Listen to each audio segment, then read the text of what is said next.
Good evening, dear viewers. I have with me Brendan Benjamin from Mumbai joining us today for Elbite's interview of the week.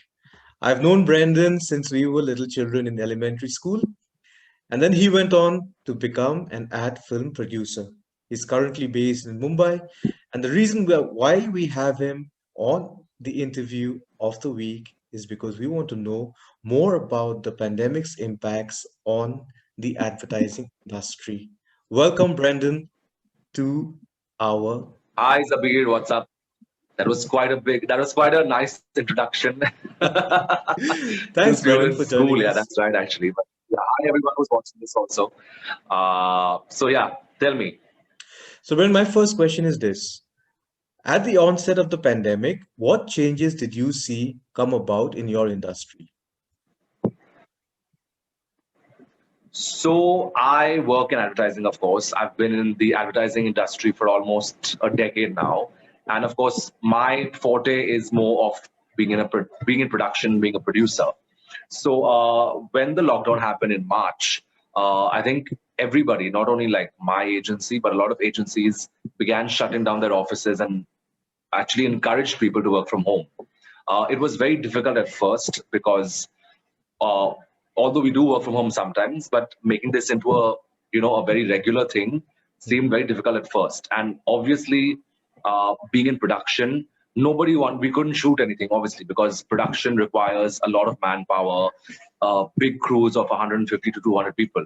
So that went completely out of the window, and so there was no production or no shoots for almost, I think, 2 months in the months of May and June or whatever.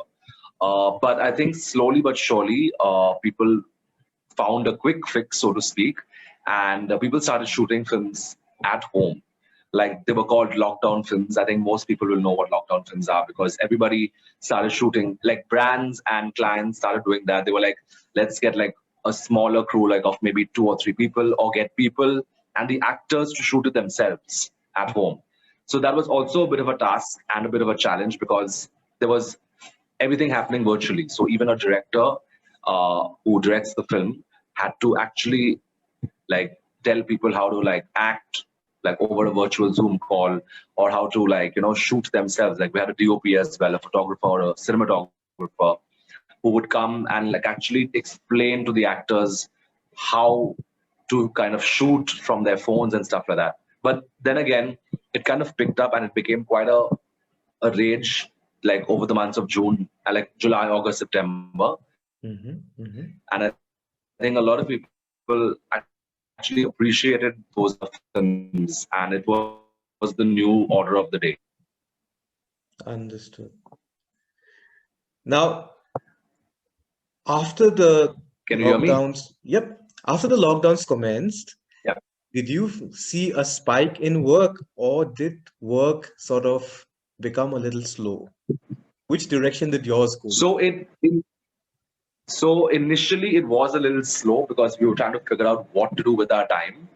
But I think my team, like my boss and stuff like that, who was anyway very proactive, he came up with all these little workshops that he would conduct with us as a team to try and understand how we could function in production during a pandemic. So it was like workshops like, like getting people to shoot their own films, getting people to remotely do music or remotely like edit and stuff like that. So we did a lot of workshops and it was actually very helpful. So initially it was a bit of a like a what's the word? It was very slow, but then these workshops and then things started picking up and then it actually became more hectic, the work, because then obviously being at home, everybody thinks that you don't have a life because you're at home. But unfortunately, a lot of people who live alone or live with folks or live with families have other domestic chores to do as well. So, I mean, this I'm just saying it for myself. For me, it was quite a hectic couple of months because apart from cooking and washing and laundry and stuff like that, you had to also be on calls, be on meetings, be on Zoom meetings. And again, as you would know, Zoom meetings became the order of the day. And everybody was doing Zoom meetings left, right, and center. It was insane. Like for everything. Like if you had to have a discussion about what the color of the paint should be on the wall, they would be like, oh, let's do a Zoom call. So it became quite funny, but like it was interesting. Now, when big things begin to come back to normal, or as most would think, when the vaccine is administered, things will likely come back to normal. Do you see remote working continue for most people? So at least from my side of the story, like production has gone back to being normal, to be very honest. So I think in the month of October is when the government, at least the Maharashtra government, started allowing more than 100 people to gather and accumulate at one place. So and of course there were very strict rules on set. Like people had to wear their PPE kits, and there was like sanitization every couple of hours on set.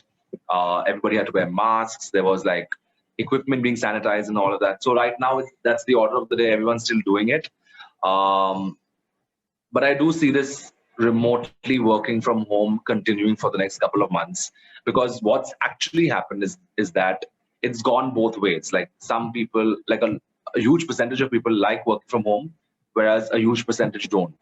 But I think even a lot of organizations and agencies are now actually giving up their office spaces so people can work from home and the leisure of their homes. And then if they need to go for a meeting, they can always meet up at like a Starbucks or like a WeWork or something like that and have a meeting. But in essentially, I think work is going to continue being done remotely for the next couple of months, at least till the vaccine comes out. Mhm. My final question, Brennan, is this. Uh, Advertising, Yes. filmmaking, these are very creative fields. And of course, they say it's always people who like doing what they're doing. Now, my question is, what is the least liked part of your profession?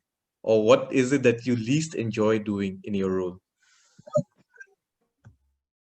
The least that I enjoy doing is because budgeting is one of our big things in production, right? You got to haggle and bargain with every vendor and all of that. So budgeting and like getting vendors to work within your cost is one of the things I don't like that much, because obviously a lot of times um, we do get big budget films to do, but most of the time the budgets are very like midway, like not more than about like 40 lakhs or 50 lakhs a film.